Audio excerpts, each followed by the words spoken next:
다음 키워드 대서양 무역 전쟁입니다. 미중 무역 전쟁에 이어서 이번에는 대서양 무역 전쟁인 걸까요? 박사님, 이번엔 트럼프 대통령이 유럽 연합 제품에 고율 관세를 부과하겠다 이렇게 얘기를 했습니다. 어떻게 보자면 또 트럼프 대통령답다 이렇게도 볼 수 있을 것 같아요. 세계 경제에 정말 바람 잘 날이 없다라는 표현이 적확할 것 같은데요. 네.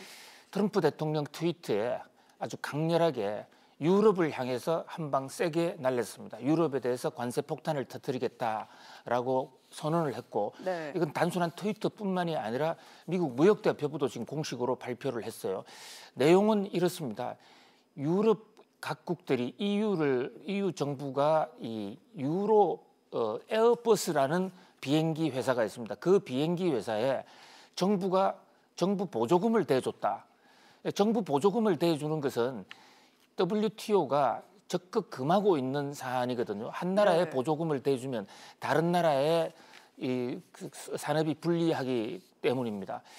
그래서 미국은 EU가 에어버스에 보조금을 대준 그 대가로 지금 CG에 나오고 있는 것처럼 유럽 국가들, 그러니까 프랑스, 독일, 스페인, 영국 등에 대해서 이 보복 관세를 때리겠다. 특히 프랑스, 독일, 스페인, 영국을 지금 정조준했습니다. 네. 그 밖에도 EU에서 EU 각국들도 지금 영향을 받을 것으로 보는데요.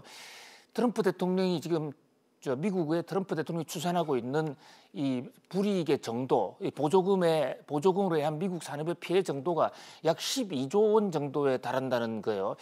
이에 대한 상당한 후폭풍이 있을 것으로 보입니다. 미중 무역 협상이 조금 지금 막바지 지금 타협의 그 고비를 잡아가나 하고 있는 와중에 유럽과의 또 한 번의 무역 전쟁이 지금 터지고 있는 그런 형세거든요. 네.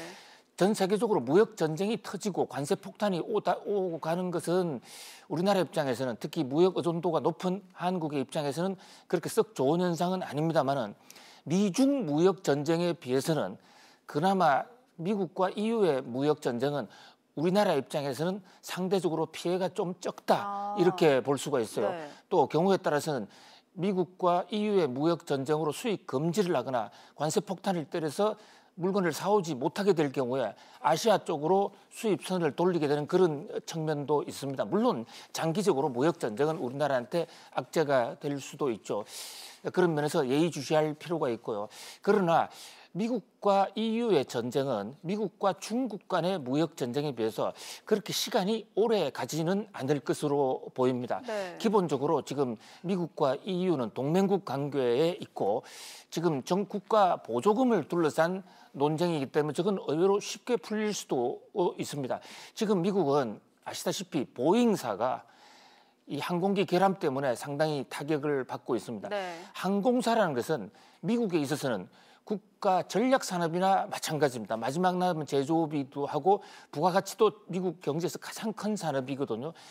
보잉을 살려주기 위한 미국 트럼프 대통령의 정치적 프로파간다, 정치적인 선전적 측면도 상당히 있어요. 지금 보잉이 잘 나가는 곳에 대부분 트럼프 대통령의 지지 세력이기도 하고 대담판의 가능성도 있다. 그러나 우리 경제 주체들로서는 예의주시해야 되고 순간순간 어떻게 국면이 바뀌어가는 것에 대해서 수시 상황 점검할 필요가 있을 것으로 보입니다.